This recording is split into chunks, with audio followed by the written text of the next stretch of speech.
going to be showing us today a mirror glazed cake. Well, the first thing we're going to do is bloom our gelatin. So it's 2 envelopes of unsweetened, unflavored gelatin, and then we just add a 1/4 cup of water to that, and we let that do its business. It just blooms. It makes it easier to dissolve. It turns into that. Exactly. Okay. Now what we're going to do is take a whole lot of sugar. And wow, a whole lot of sugar. A whole lot of sugar. This is a very sweet glaze, just so you know. Okay, so we have a 1.5 cups of sugar. Turn it on again? Yes, please. There you go, sir. And we're going to add 1/3 of a cup of sweetened condensed milk. If the sugar weren't sweet enough, this will get you, okay? Oh my God. I hope our dentists are not watching. Right?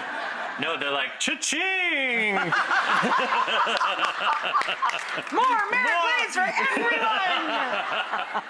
This stuff is really good.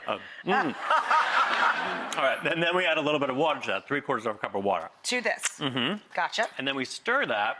Until it does that. And yeah, basically you want to dissolve all of the sugar. Okay, it turns into this. Okay. Okay. So now we have this warm mixture here. It's sugar, water, and the sweetened condensed milk. Now we want to add our bloomed gelatin to that. This one? Exactly. Okay. It turns almost into like a solid. It looks like a candle. It does look like a candle, yeah. And so then you're going to start stirring that together. And here I've got 1 bag, it's an 11-ounce bag, I think, of white chocolate chips. Oh. Okay, it comes out to about 2 cups. We combine all of this like into so. This. Uh-huh. How'd that gelatin, did it dissolve all the way? It's almost there. It's almost gone. Great. So what happens with a mirror glaze, it's called a mirror glaze because it is so shiny. Like it's got a beautiful, beautiful sheen to it. It's almost like a white chocolate flavored Jello when you're done with it on top of a cake.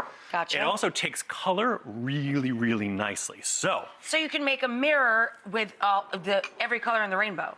Yes, you can. Gotcha. We're going to do 3 different colors today because I find that 3 is an easy combination to do. We're going to use cake from a box, okay?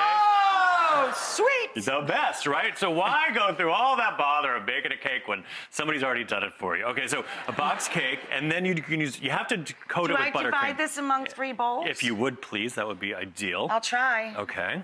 And you know what? If it's not exact, it doesn't really matter. Okay, all right. All right, so yeah, we're gonna use a boxed cake. You could use a vanilla cake, would go well. The thing is, if you do a dark cake, you'd have to use a white frosting, and you do have to have a very smooth buttercream on top of it. So you want to start with a white, like a piece of paper. A white palette would definitely be best with this. Okay, so now, there you go. There's some orange, there's some yellow. And we'll 1 in each? No, you just keep to the... Oh, sorry. You ruined everything! Get that out, and then put this one in here. Yeah. Okay. Now, make your colors brighter than you think you want them to be, okay? Because they sort of lose a little bit of their vibrancy when you This one looks like an egg yolk. That's pretty. It has to be at 90 degrees when you pour it. If it's too hot... That's why poor Jeanette is standing down there with thermometers next to bowls of... You're doing great. Okay.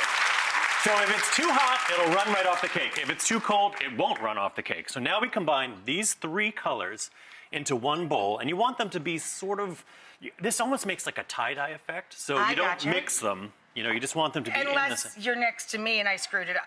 Yeah. Okay, good. Okay. All right, great. Okay. Now when that gets to be 90 degrees, Jeanette, what temperature are we at? 90 degrees. Yay! Okay. Thank you, Jeanette. Thank you, Jeanette. Here's yours. Now what do I do? All right. So first of all, the cake has to be cold. You have to put it in the freezer. Oh, this is really cold. It's cold. Literally frozen. It's literally frozen. Yeah. Okay. And the buttercream has to be nice and smooth. And now, get your rotating motion going. Okay. You could do it that way if you want to.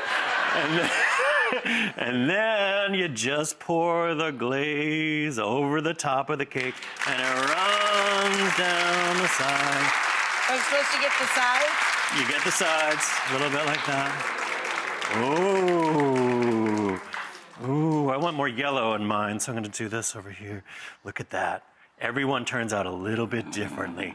And you want your cake to be on a piece. There's the yellow. Oh, yay! There you go. Oh. So, right? Aren't you excited? That's Rachel's happy face. Now what? happens? Now what do you do? Now you just got to let it set a little bit. You can put this in the refrigerator, but now it's important, before you did this, I should say, you want there to be a piece of cardboard under the cake so you could actually get it off of the rack, because a lot of it rips off.